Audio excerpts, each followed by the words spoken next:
Good morning, franchising class. So today we will continue our topic on chapter one. So previously you have learned already what is the history or the overview of what franchising is.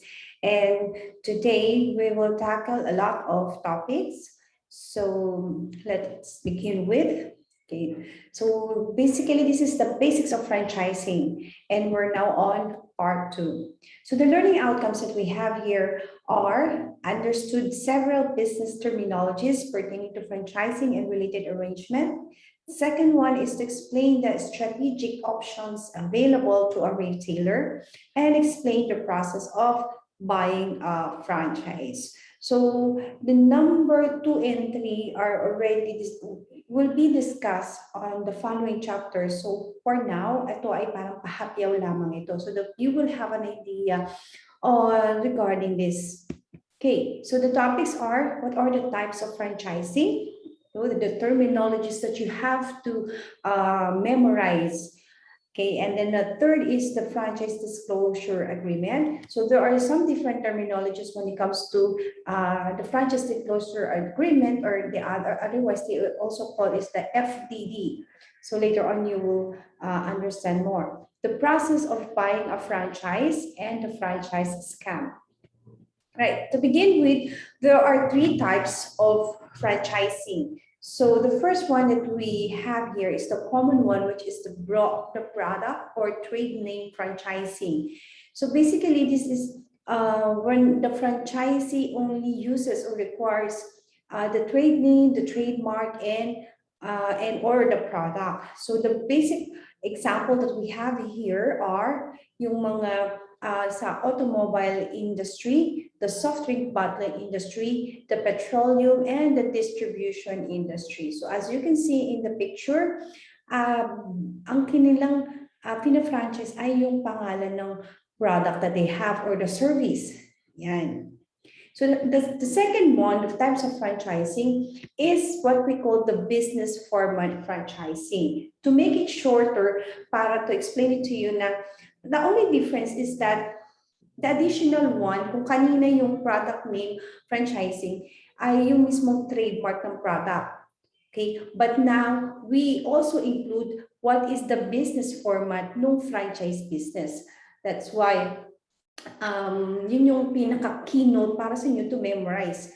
The business format franchising. So let me just read some of the detail regarding the business format franchising. So on the third definition, it says here the franchisor offers the business know-how that includes project feasibility report, including demand and income projections, site selection, location planning, interior development, display arrangement, recruitment and selection, staff training, supply of raw materials and other goods from authorized suppliers. And then as well as the operational manual, and also provides support, inspiration, management, and marketing of the business.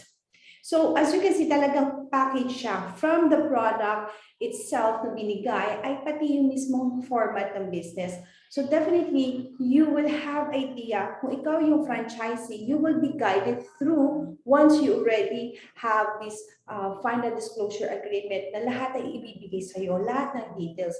Even yung sa site selection, they will be very definitely strict on hindi lang pwede lang nagustuhan mo itong lugar na to, na dito ko lang gusto. No, they are very particular kung kaya nga kinakailangan nila magkaroon ng mag-conduct ng feasibility study if magiging feasible, viable ba ang franchise business doon sa definite na location na yon.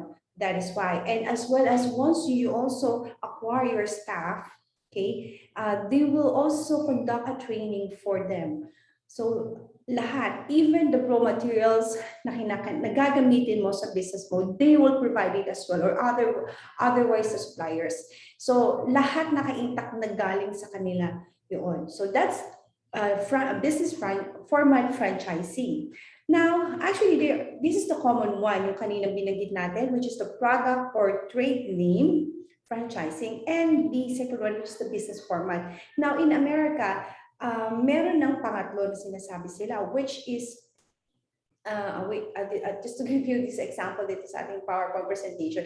So these are the popular business format franchisors na ginagamit natin. So normally, alam naman natin itong mga businesses establishment when it comes to mga coffee, the Starbucks, some snacks food, which is the Baskin Robbins, McDonald's, pizza, and so much more.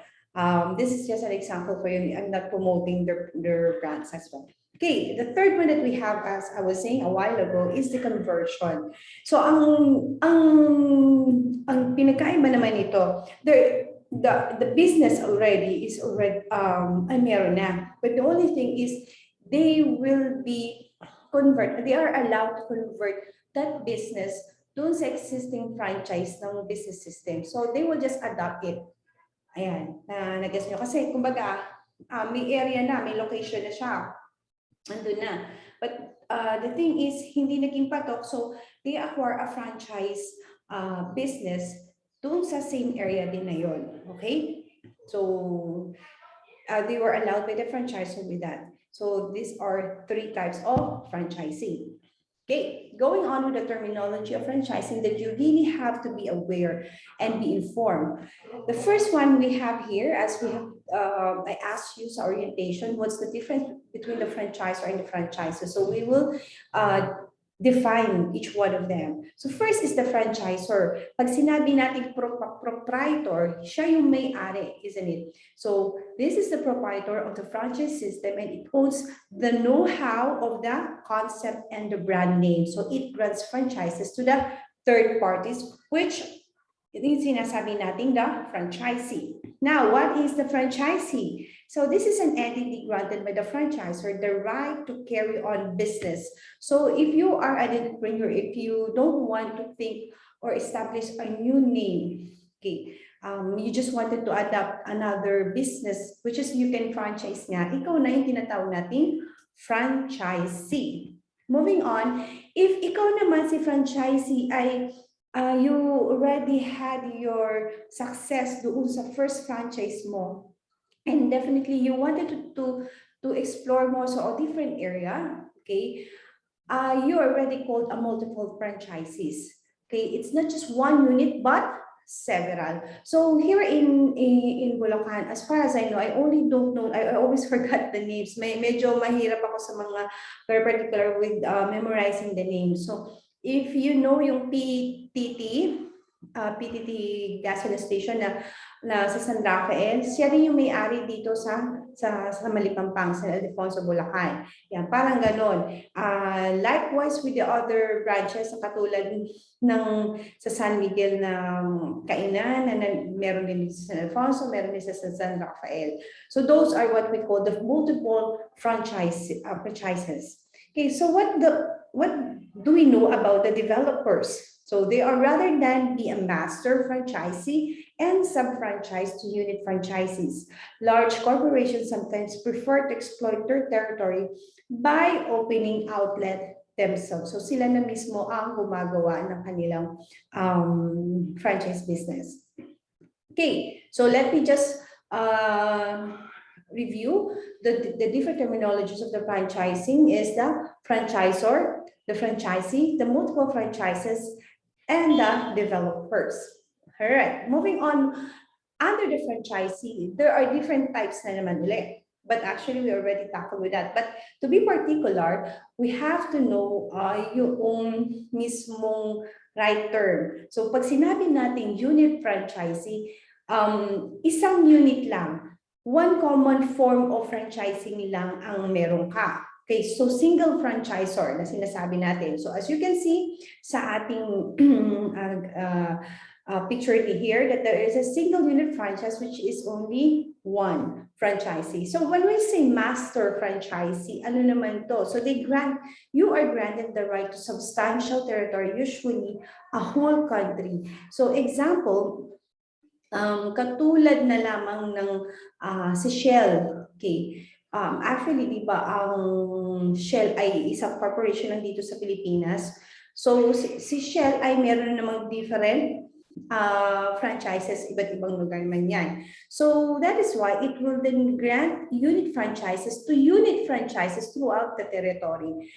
So, kung ikaw si master franchisee at meron kang mga different, yung under mo ay mga different franchisee. So, si franchisee, under niya si multiple unit franchisee or the area developer.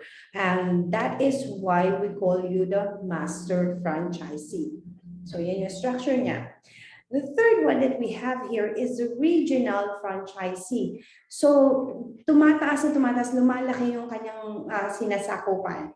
So, it is a large geographical area. A franchisor or a master franchisee may find it commercially appropriate to further divide the territory up with separate regions and grant a master franchise for each separate region. Let us see and understand well yung ating structure. So kung makikita mo, from the franchisor, so meron kang regional franchisee, which is meron kang example dito sa Bulacan, kung ikaw, within the region 3, meron ka pang mga different unit franchisee na nakuha, kaya tinawag kang regional franchisee. So there are terms commonly used in large countries such as the USA, where regional franchise for one or several of the different states are felt to be appropriate. Para kasing pag ikaw nga naman yung franchisee, if you have this kind of investment naman din at afford mo, why not nasakupin mo yung buong teritoryo na yun? Ikaw na ang mag-franchise doon sa area. Kaysa naman iba pang mga business investors to do that for you. Okay, so the types of franchising, to summarize it again, the unit, the master, and as well as the regional franchisee.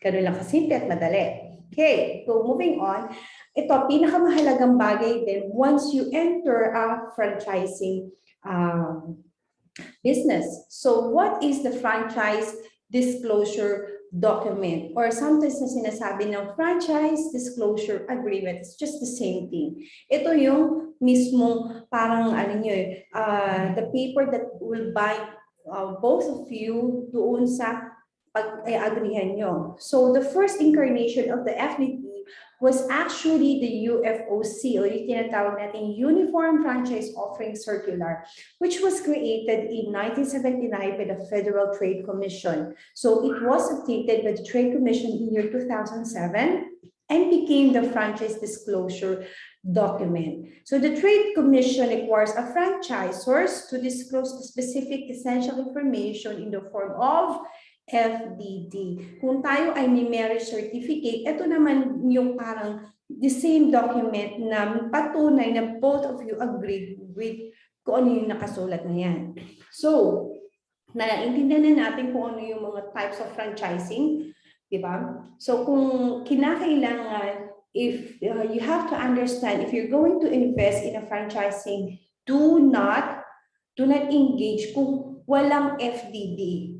Okay? Mga bogus yun. Kapag kayo ay nag-invest ng pera lang at sinabing, oh, sige, mag-franchise mo itong business ito.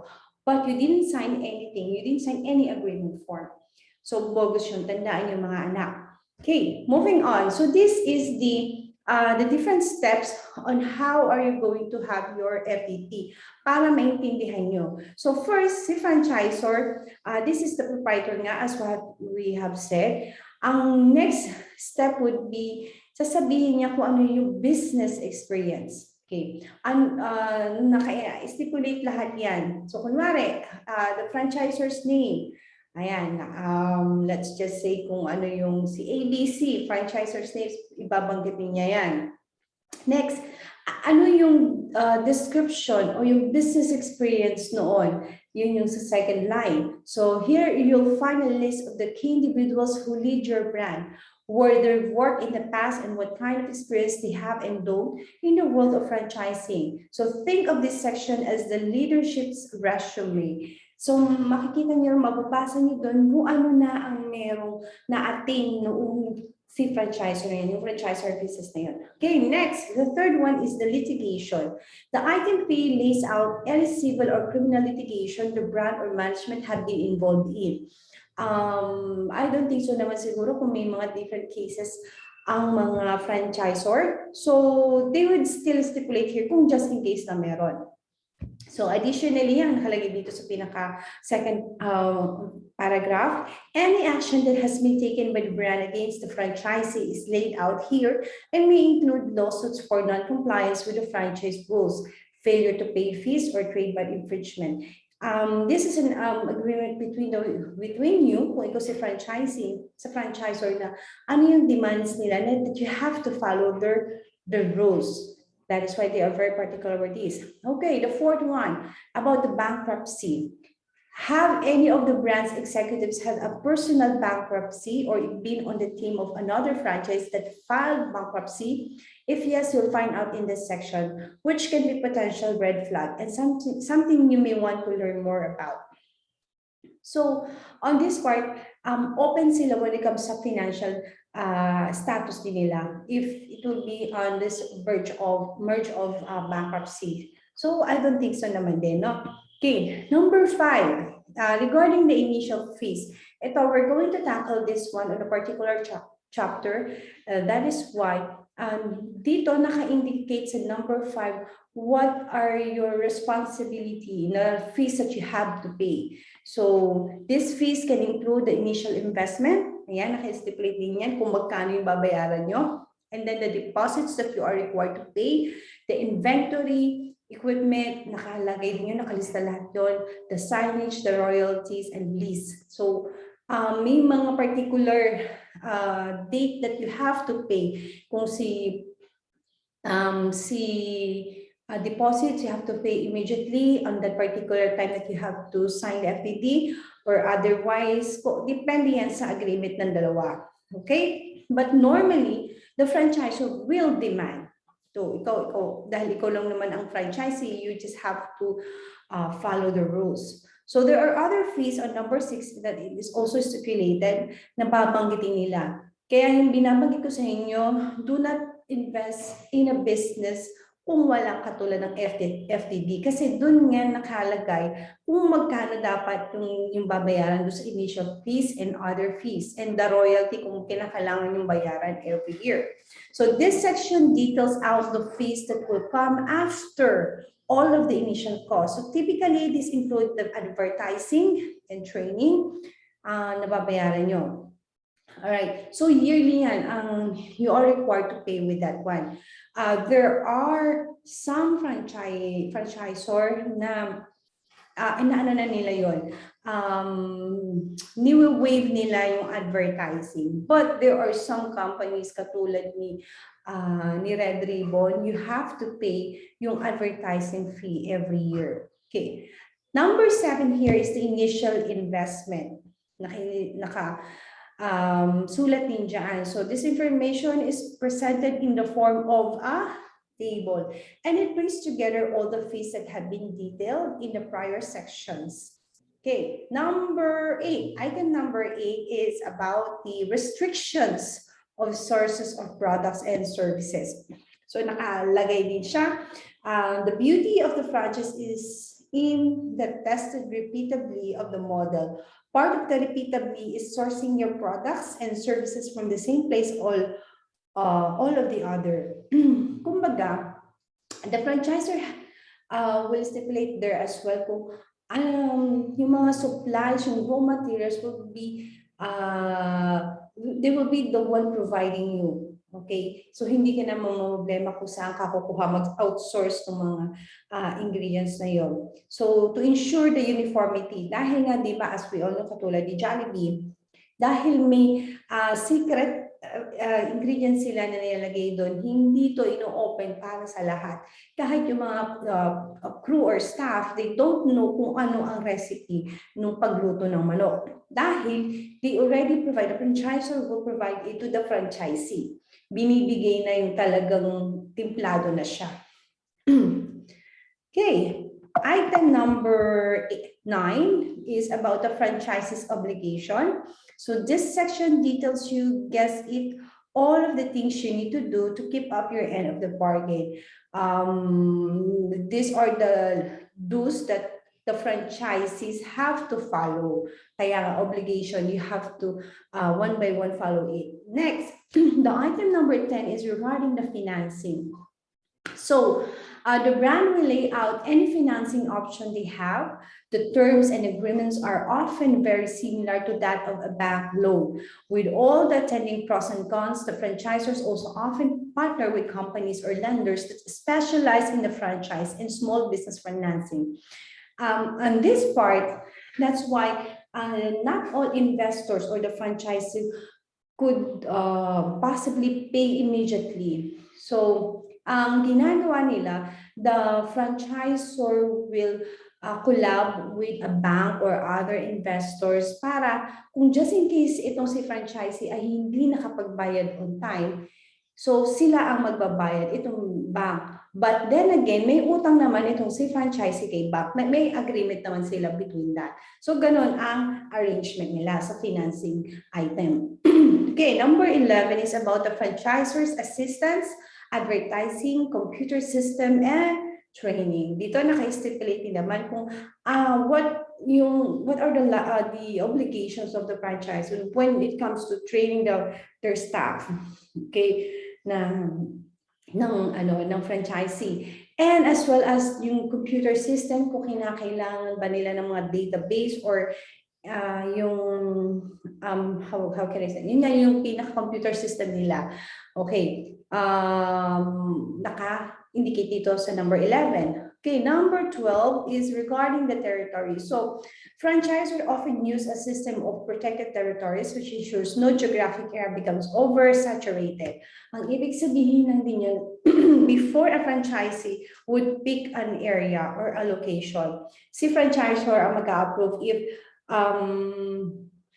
kung okay lang ba, kung halimbawa meron ng Jollibee dito sa San Ildefonso and we wanted to place another Jollibee dito sa Pinaut, posible ba, papayagan ba nila? Yung mga ganun, para hindi ma-overly saturated, masyadong malapit. But they will study, yun nga, yung FS nila, if marami namang population dito, papuntang bundok, ayan, they will approve it naman. Parang ganun. Okay, ang dami pa nito until 16. So the trademarks, it is just listed the trademarks and trade names associated with the franchise. 14 is all about the patents, copyrights, and proprietary information. The item number 15 is about the obligations to participate in the actual operation of the franchise business. And the item number 16 is about the restrictions on what the franchisee may sell. Okay, so on this, may limitation din si franchising na hindi lahat ay kung halimbawa may na-invento ka na sariling ano tawag dito, ingredients mo or something, another variety dun sa product mo, hindi po pwede yun. Bawal yun. Kung ano lang ang inutos ni franchisor, kung ano lang ang product ni franchisor, yun lang ang pwede mong ibenta sa market. And in case na mahuli ka, then the agreement will automatically be voided. Yan, tandaan nyo yan. Kasi yun yung pinaka aim ng isang franchisor, ng uniformity, kung ano yung lasa nitong product nila, dapat ganun din sa different areas. Hindi magbabago yun. O kung ano man yung everything na meron itong unit na to, meron din sa iba. Pare-parehas lang siya. Alright. Item number 17 is about the renewal, termination, transfer, and dispute resolution. 18 is about the public figures. Number 19 is about the financial performance representations. And I think this is the last 20 outlets and franchise information. So I definitely no need to explain it further based on the topic. So yun naman siya. Please find time more to study about every one of them. Ako, meron pa pala, 23. So item 21 is about the financial statements. Okay, kung kumikita ba in a year, merong yung profit and losses niya, naka-indicate din dyan. Contracts on item 22. And the number two, item 23 is about the receipt. All right. So to give you an idea, an example for that is katulad nito. Ito ay yung sa Anytime Fitness. This is an example for that. So nakita natin yung pangalan ng franchisor, Anytime Fitness franchise disclosure, and as well the address and all the details of the franchisor, even the phone number and the email. So kung mababasa ninyo, to be specific na, the franchise we offer is for a fitness center design. So yun yung description ng business. Okay? At dito nakalagay sa second line, third line, iba't iba na yan. So, napakasimple nito kung ito lang naman ang gusto ng FDD ng Anytime Fitness doon sa franchising, why not? Okay, next. Another example is from the franchise, from Smash Burger Franchising LLC. Okay, you just have to observe well. May mga naka-indicate din dyan, issuance date February 18 as amended on June 14, 2012. So, they already had a meeting before. Okay, pero yung final release ng FDD was done on February 28. All right, moving on with another topic. This will be on another video presentation. So for now, I hope you learned this simple or the basics about franchising. Those are the different types of what do you call this? Different types of franchising, the terminologies when we use the franchisee, multiple franchisee into the developer, and under the franchisee, there are different types again. Okay, and what is the FDD? So for now, ito muna yung video for this part. Have a great day. Thank you.